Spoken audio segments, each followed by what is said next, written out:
BBA, BCA, BCom computer కోర్సులో 100% placement లభించే ఏకైక డిగ్రీ కాలేజ్ కూకట్పల్లిలోని ఐక్రియేట్ డిగ్రీ కాలేజ్ 83672152. రమగారు నమస్తే జయ. రమగారు, ఉదయం లేవగానే చేయాల్సిన పనులంటే ఏముంటాయండి? బోల్డు చాలానా?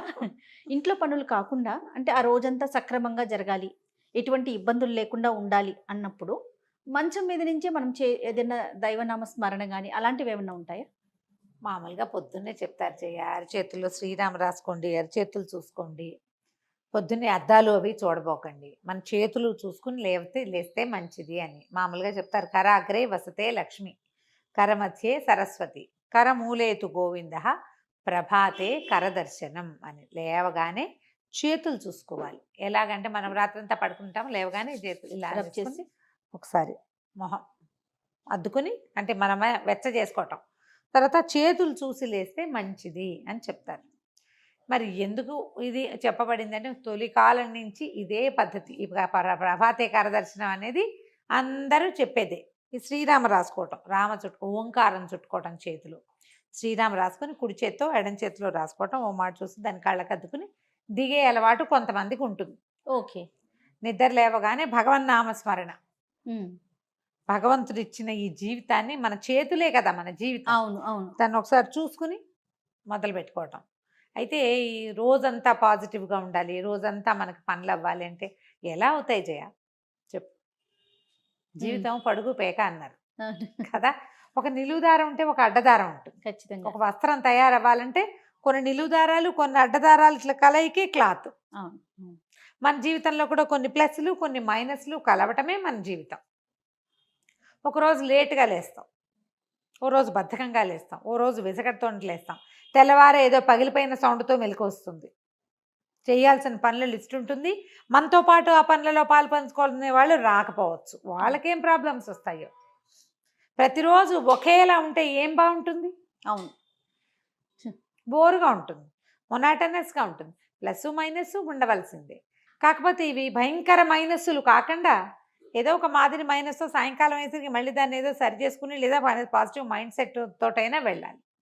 ప్రార్థన చాలా ముఖ్యమైనది దానికి. ఎలాంటి ప్రార్థన? ఏ తరహాదైనా సరే, మన ఇష్టదైవం ఒక్కొక్క స్వరూపం ఒక్కొక్కళ్ళని ఆకర్షిస్తుంది. భగవంతుడిని ప్రార్థించుకోవటం. పొద్దున్న ఏదో మామూలుగా అందరూ బ్రష్ చేసుకుంటాం, కాఫీలో టీలో పాలు పదసం ఏవో తాగుతాం, తర్వాత పనులలోకి దిగుతాం. పిల్ల జల్లని చూడాలి, ఆడవాళ్ళు అయితే పిల్లల్ని చూడాలి, భర్తలను చూడాలి, పని మనిషి వస్తుంది, వాకిట్లో కూరలు వస్తాయి, లేదా మనం బాక్సులు పెట్టాలి, లంచ్ బాక్సులు పెట్టాలి, ఈ వ్యవహారం అంతా నడుస్తూ ఉంటుంది. ఇదంతా ఎలా ఉంటుందంటే ఒక డ్రామాలాగా వెళ్తుంది. అంతే. కొత్త కొత్త పాత్రలు ప్రవేశిస్తుండే, రెగ్యులర్గా వచ్చే పాత్రలు కొన్ని, కొత్త పాత్రలు ఎప్పుడైనా మధ్యలో వస్తూ ఉంటాయి. ఈ మొత్తం డ్రామాలో ఏంటంటే మనం ఒక పాజిటివ్ మైండ్ సెట్ తోటి కనుక వెళ్తే పనులు బాగా అవుతాయి. దీనికి మనం తొందరగా పొద్దున్నే స్నానం చేసేసామనుకో, ఏదో కృష్ణారామ అనుకోవచ్చు కదా. అవును, కొన్ని ప్రార్థనలకి స్నానం అవసరం లేదని భావిస్తారు, వాళ్ళ ఇష్టం. కానీ హిందూస్కి భగవత్ ప్రార్థన అంటే స్నానం ముఖ్యం. అవును, స్నానం చేయకుండా అసలు మనం పూజ గదిలోకి కూడా వెళ్ళాం. సరే, పొద్దున్నే స్నానం చేస్తే ఓ దీపారాధన చేసుకుని, ఒక అగరవత్తి వెలిగించుకుని, ఒక అలవాటు లేదు, దీపారాధన లేవు, అగరవత్తులు లేవు, ఏదో కృష్ణారామ కనితే గోవింద మత్సూదన అనుకుంటాం. ఎవరికి ఏది అలవాటు ఉంటే అది. ప్రధానంగా రాముడిని తలుచుకోండి, రోజంతా బాగుంటుంది, పాజిటివ్ ఎనర్జీ ఉంటుంది అంటారు. రాముడే కాదు, కృష్ణుడిని తలుచుకునే వాళ్ళు ఉంటారు. భగవద్గీతలో ఒక శ్లోకం తీసుకోవచ్చు. నరసింహస్వామిని తలుచుకునే వాళ్ళు ఉంటారు, లక్ష్మీదేవిని తలుచుకునే వాళ్ళు, పార్వతీదేవిని, లలితాదేవిని, శివానందలహరి, సౌందర్యలహరి, లలితా సహస్రనామం, విష్ణు సహస్రనామం, రామాయణం, భగవద్గీత, భాగవతమో ఏదో ఒకటి తీసుకోవచ్చు కదా. మీ మనసు ఎక్కడ సొలేషన్ పొందుతోందో, మీరు ఏ స్వరూపాన్ని తలుచుకుంటే మీకు ఒక పాజిటివ్ ఎనర్జీ నిండిపోయినట్లు అనిపిస్తుందో, ఏ శ్లోకం చదివితే, ఏ పద్యం పాడుకుంటే, ఏ పాట పాడుకుంటే మీకు మనసమాధానంగా ఉంటుందో అదొక్కటి సెలెక్ట్ చేసుకోండి. ఇవన్నీ చదువుకునే వాళ్ళు, రోజంతా పూజా విధానంలో ఉండేవాళ్ళు, పొద్దున గంటన్నర పూజ చేసుకునే వాళ్ళు, సాంఘంగా నిత్యగౌరీ పూజా విధానం చేసుకునే వాళ్ళు ఉంటారు. వాళ్ళు అవన్నీ చేసుకునే వాళ్ళు చేసుకుంటారు. చేసుకోలేని వాళ్ళు ఏదైనా ఒక్క శ్లోకం తీసుకోండి. ఈ శ్లోకాలకి పెద్దది తీసుకున్నాం అనుకోండి, చదవలేకపోతారు. చిన్న శ్లోకం తీసుకోండి, నెంబర్ ఆఫ్ టైమ్స్ చదవండి. ప్రఖ్యాతమైన శ్లోకాలు తీసుకుంటే తప్పులు పడకుండా ఉంటాయి. అంటే ఇప్పుడు మీరు అవన్నీ చేసేవాళ్ళు సరే మీరు ఇలా చెప్తున్నారు కదా, కొంతమంది నెగిటివ్ గా రెస్పాండ్ అవుతున్నారు రమ్మగారు అని నేను చెప్పి. అంటాను. చేయగలిగితే గంటల తరబడి పూజ చేసుకుంటాం, లేకపోయినా ఏదో ఒక శ్లోకం తీసుకుని చేసుకోవచ్చు. ఇక్కడ ఒక చిన్న విషయం ఉంది రమ్మగారు. ఆ. మీ మాటలు కానీ మీరు చెప్పే విధానం ఎలా ఉంటుందంటే ఈ జనరేషన్కి తగినట్టుగా ప్రస్తుతం ఉన్న కాలానికి అనుగుణంగా మీరు చెప్తారు. ఇదే చేయాలి, ఇది చేస్తేనే మనకు బ్రహ్మాండం బద్దలైపోతుంది లాగా కాకుండా మీకు ఏది దొరికితే చేస్తే సంతోషం, చేయకపోతే మీరు ఏది చేయగలరో ఎంతవరకు చేయగలరో నియమంతో నిబద్ధతతో చేయమని చెప్తారు కదా. నేను లాస్ట్ టైం మనం ఒక వీడియో చేసాం రమ్మగారు బ్రహ్మముహూర్తం గురించి.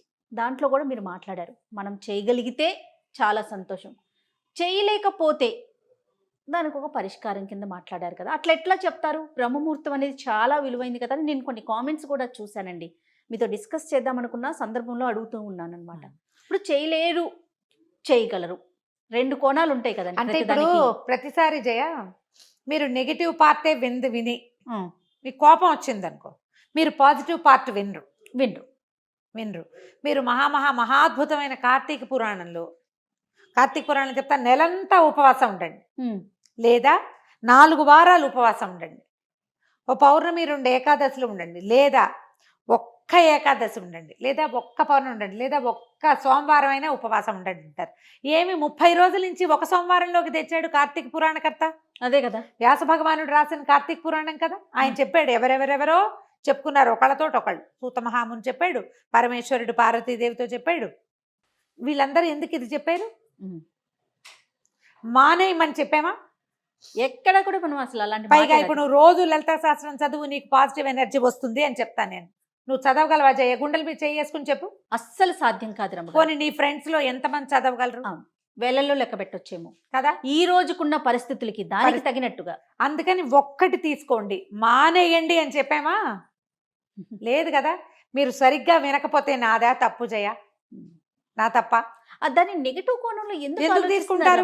చేయకపోయినా బ్రహ్మముహూర్తంలో ఎందుకు లేవకూడదు అని చెప్తున్నారు అన్నట్లుగా తీసుకెళ్తున్నారు. అది ఇప్పుడు వాళ్ళకి అట్లా అర్థమైంది.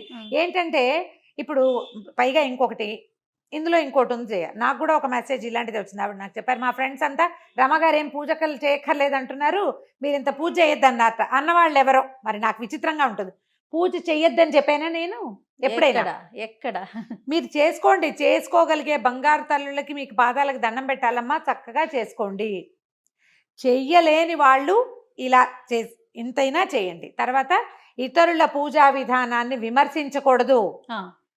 మీరు ఇంతంత పూజలు ఎందుకు చేస్తున్నారు అంటం తప్పు. నువ్వు పూజ ఎందుకు చేయటం లేదు అని చెప్పచ్చు. పూజ చేయలేకపోతే ఇంతైనా చెయ్యని చెప్పాలి. కనీసం పూజ చేయకపోతే నీకు రౌరవాద నరకాలు వస్తాయి, నువ్వు అందుకే బాగుపట్టలేదు, అది కూడా తప్పే. ఇవన్నీ నా సొంత మాటలు ఖచ్చితంగా కావుజయ్యా, ఇవన్నీ పురాణాల్లో చెప్పబడ్డవే. పూజ చెయ్యని వాడిని మనం విమర్శించకూడదు, చేసే వాళ్ళని విమర్శించకూడదు. పూజ చేయని వాళ్ళ దగ్గర కూడా వాళ్ళకు ఒక పాజిటివ్ థింగ్ ఉంటుంది, ఏదో వాళ్ళకు ఒక నమ్మిక ఉంటుంది. నిత్యము నియమానుసారం చేసే వాళ్ళ పందా వేరు. కనీసం స్నానమైనా నియమంగా చేయండి అని చెప్తాను. కానీ కాదు రమ్మగారు, ఎంతమంది భక్తుల కథలు చెప్పుకున్నాం, అసలు పూజే చేయకుండా ఆ ఒక్కరోజు ఉండటం వల్ల కూడా మోక్షం లభించిన వాళ్ళ స్టోరీ, ఆ కథలు కూడా ఉన్నాయి, ఎన్నో చెప్పుకున్నాం. ఆ కథలు కూడా ఉన్నాయి. నెగిటివ్ థింగ్స్ వైపుకి వెళ్ళొద్దమ్మా. మీరు ఒక పాయింట్ విని దాని మీద జడ్జిమెంట్ చేసుకోకూడదు, దాన్ని స్ప్రెడ్ చేయకండి. ఒకటి తెలిసిన తర్వాత మీకు ఒకటి తెలిస్తే, మీరు ఒకటి వింటే అదే వీళ్ళు అని అనుకోకూడదు. ఒక్క దాంతో ఏ జడ్జిమెంటు కుదరదు. మనం చదువుకునేది ఏదైనా ఒకటి నియమం ప్రకారం చేస్తే, పెద్ద లలితా సహస్రనామం చదివితే ఎలాంటి అత్యద్భుతమైన ఫలితాలు లభిస్తాయని పెద్దలు, మహర్షులు, ఋషులు చెప్పారో మనకి ఒక్క శ్లోకంతో కూడా లభిస్తుంది. ఎందుకు రమ్మగారు, మనం విష్ణు సహస్రనామాలు మొత్తం చదివితే చాలా సంతోషం. చదవలేకపోతే శ్రీరామ రామ రామేతి చదువుకోమంటారు, అంతే కదా. అదైనా చదువు నువ్వు కనీసం నియమంతో. ఈ ఉదయకాలం చేసుకునే వాటికి కూడా నియమం ముఖ్యం. స్నానం చేసి ఒక అగరవత్తి వెలిగించి ఆపదామ భర్తారం చదువుకోండి కనీసం. మీరు రామరక్ష స్తోత్రం మొత్తం చదువుతాము, రామాయణం చదువుతామంటే మీ ఇష్టం, మీ ఓపిక. మీకు సమయం అనుకూలిస్తే మీకు సమయం లేకపోతే, మీకు అవకాశం లేకపోతే మీరు చేసుకోండి. కానీ ఎవరైనా ఇదంతా చదువుకునే వాళ్ళని మాత్రం విమర్శ పనికిరాదు. పూజలు చేయొద్దని మాత్రం నేను చెప్పలేదు. మీరు ఆ పొరపాటున రాంగ్ కన్సెప్షన్స్లో ఉండకండి. ఎస్. నేను చెయ్యొద్దని ఒక్కసారి కూడా చెప్పాల. అంత చేయకండి కాదు, చెయ్యలేదని బాధపడకండి. ఏదో కొంచెమైనా చేయండి, ఏదో ఒకటైనా చేసుకోండి. చిన్న శ్లోకం తీసుకున్నా, శ్రీ లలితా సహస్రనామాల నుంచి ఒక శ్లోకం తీసుకోండి. శ్రీమాతా శ్రీ మహారాజ్ని శ్రీమత్ సింహాసనేశ్వరి చిదగ్నికుండ సంభూత దేవకార్య సముద్యత, ఒక్క శ్లోకం అంతే. అబ్బో నా వల్ల కాదండి. అరుణాం కరుణాతరంగితాక్షీం ధృతపాశాంకుశ పుష్పబాణ చాపాం అణిమాధుభిరావృతాం మయూఖై అహమిత్యేవ విభావయేద్ భవానీం. అమ్మవారిని ఇలా భావిస్తాను. అరుణాం కరుణాతరంగితాక్షం అంటే ఎర్రటిది ఆవిడ, కళ్ళ నుంచి కరుణ పొంగుతూ ఉంటుంది. ఆమెను తలుచుకుంటా. ప్రార్థనా శ్లోకమైనా తీసుకోండి, కానీ నియమం తప్పకుండా మీరు ఒక్క శ్లోకాన్ని చేసినా కూడా మీకు అత్యద్భుతమైన పాజిటివ్ ఎనర్జీ వస్తుంది. శ్లోకాలు చదువుకోండి అని డజన్ల కొద్ది వీడియోలు చేసాం. అవును. ఒక్క శ్లోకం, సంస్కృత శ్లోకం ఏంటంటే వాటిలో ఆ శబ్దాల్లో ఉన్న పాజిటివ్ ఎనర్జీ అది మీతో పాటు అక్షర దోషం మాత్రం ఉండకూడదు కదా ఉండద్దు. తప్పులు లేకుండా చేసుకుంటే ఏంటంటే ఎనర్జీ ఫుల్ఫిల్డ్గా దొరుకుతుంది మనకి. మీ భావం కరెక్టే, అమ్మవారిని పూజించాలన్న భావం వరకు ఓకే. వాచాదోషం కూడా లేకపోతే ఆ వైబ్రేషన్స్ వల్ల వచ్చే పాజిటివ్ ఎనర్జీ మనతో పాటు మనకు ఉంటుంది. వస్తుంది. నేర్చుకోండి, మనకు అవకాశం ఉంది. ఇంటర్నెట్ నిండా ఉన్నాయి చక్కగా.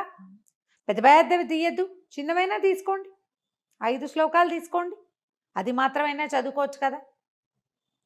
ఆపదామపహర్తారం ద బెస్ట్ జయ, చిన్న శ్లోకం. మీరేం చేస్తారు అమ్మగారు రోజు? రోజువారీ నాకు చాలా ఉన్నాయి కదా జయ, ఏవో రకరకాలు ఉన్నాయి. వాటిలో అవి చదువుకుంటాను. నాకు కనీసం ఒక 25-28 మినిట్స్ నేను చదువుకునేవే సరిపోతాయి. 30 నిమిషాలు కావాలి నాకు ఖచ్చితంగా. తర్వాత ఇప్పుడు సుందరకాండ పారాయణ ఒకటి పెట్టుకుని రోజు ఒక ఇది అధ్యాయం ఏదో ఒకటి అని పెట్టుకున్నాను అనమాట. సుందరకాండ చదువుతున్నాను ఇప్పుడు. అది అవ్వాలిగా, ఒక్కొక్కటి అవ్వాలి, ఏదో ఒకటి ఎలా కుదిరితే అట్లా. ఒకరోజు సమయం చాలదనుకో, అందులో 60 శ్లోకాలు ఉన్నాయనుకో, 30 చదువుకుని అక్కడ కాగితం అడ్డం పెట్టుకుంటా, రేపు చదువుతాను. సుందరకాండ పూర్తి చేసుకోవాలి అని కొంచెం అర్థం నాకు తెలుస్తుంది కాబట్టి నేను చదువుకోగలను. గ్రూప్ లో చేస్తున్నారండి? లేదు, నేను సొంతంగా చేసుకుంటాను. మామూలుగా నాకు కాస్త రామాయణం చదివే అలవాటు ఎప్పుడు ఉంది, కొద్దిగా చదువుకుంటాను. ఇది ఇప్పుడు సమయాభావం, నీ ఇక్కడ పరిగెత్తుకు రావాలి కదా, అప్పుడు కొంచెం తక్కువ. ఓకే. ఓ 10 శ్లోకాలైన పుస్తకం తీసి చదవకుండా మాత్రం ఉండను. ఓకే, అలా పెట్టుకుంటా. నా మామూలు రోజువారీ శ్లోకాలు ఉన్నాయి. వెంకటేశ్వర ప్రపత్తి, కరావలంబము, అవన్నీ అలవాటు. వాటి దారిన వెళ్ళిపోతాయి. నేను చెప్తాను, నేను పదే ఇదే మాట. స్నానం చేసి బొట్టు పెట్టుకుంటాను. కుంకుమ పెట్టుకున్నాక నేను దీపం పెట్టే లోపలే నా సగానికి పైగా స్తోత్రాలు అయిపోతాయి. చదివేసుకుంటారు. నేను అవి ఇవి సవరించుకుని, దీపానికి దివ్యలు తీసి చూసుకుని, పువ్వులు సరిచేసి సవరించుకుని, పళ్ళు ఏమైనా కడిగి పెట్టుకుని దేవుడి దగ్గర కూర్చునే లోపల, లేదా ఆయన అక్కడ ఉండి నేను యువతల పని చేసుకుంటుంటే స్తోత్రాలన్నీ అయిపోతాయి. ఇక్కడే చదువుకుంటూ పనిచేస్తా.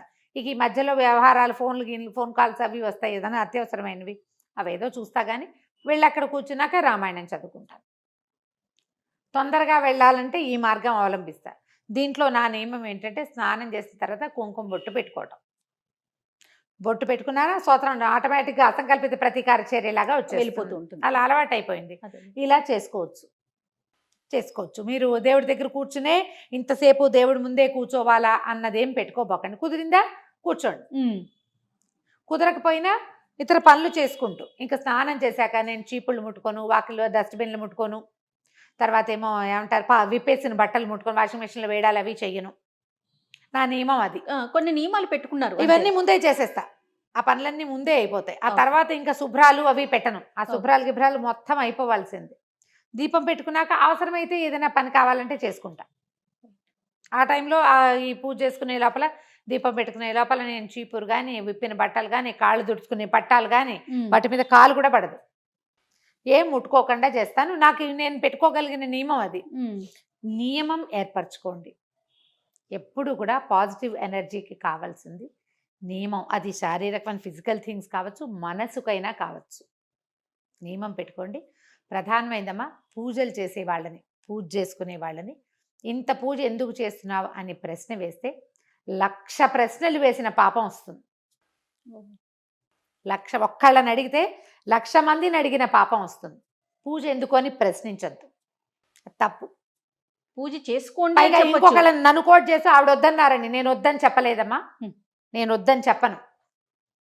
నేను నాకే అరగంట పడుతుందని నేను చెప్తున్నాను. అవును అవును నాకు అరగంట పట్టేటప్పుడు నేను ఒకళ్ళకి వద్దని ఎందుకు చెప్తాను? నేను అరగంట కూర్చుంటే ఆయన గంట కూర్చుంటారు. అదే కదా. ఆయనది గంట ఉంటుంది. మరి నేను ఎందుకంటాను అట్లా?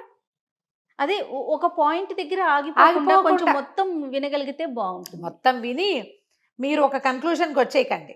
అసలు నేనేం చెప్పానో వినండి మొదట. విషయం ఏంటి, దేని గురించి చర్చించుకున్నామో తెలిస్తే తెలిస్తే అది బాగుంటుంది.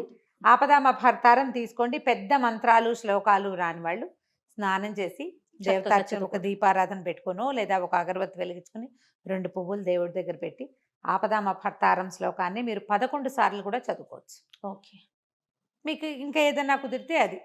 మనకేంటంటే సాధారణంగా చెప్తారు జయ, కాస్త డబ్బులు ఇబ్బందులు ఉన్నాయి, ఉద్యోగంలో సెటిల్ అవ్వలేదు, అలాంటప్పుడు కనకధారాస్తవం చదువుకోమంటారు పెద్దవాళ్ళు. కనకధారాస్తవం చదువుకోవచ్చు. మీకు అన్నిటికీ భయంగా ఉంది, టెన్షన్ ఫీల్ అవుతున్నారు, అప్పుడు దుర్గా సప్తశ్లోకి చదువుకోమంటారు. పిల్లలకి తరచుగా కళ్ళు వస్తాయి, బెదురుతారు, స్కూళ్ళల్లో భయపడుతూ ఉంటారు, ఎగ్జామినేషన్స్ అంటే భయం, ఆంజనేయ స్వామికి సంబంధించిన శ్లోకాలు, హనుమాన్ చాలీసా లాంటివి నేర్చుకోవచ్చు, చెప్పచ్చు.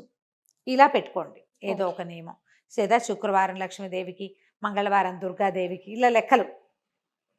ఇలా సోమవారం శివుడు, మంగళవారం దుర్గాదేవి, బుధవారం వినాయకుడు, ఓకే, గురువారం దత్తాత్రేయ స్వామికి సంబంధించినవి ఏదైనా, శుక్రవారం లక్ష్మీదేవికి సంబంధించింది, శనివారం వెంకటేశ్వర స్వామి, ఆదివారం సూర్యుడు. ఇలా పెట్టుకునైనా చదువుకోవచ్చు. వీటన్నిటికీ మళ్ళీ పెద్ద పెద్ద స్తోత్రాలే అక్కర్లేదు. శ్లోకాలు ఒక్క శ్లోకం తీసుకున్నా ఆ రోజంతా అది మనన చేసుకోండి. ఖాళీగా ఉన్నప్పుడు మీకు పాజిటివ్ ఎనర్జీ మీతో పాటే ఉంటుంది. తప్పకుండా అండి. నమస్తే. నమస్తే.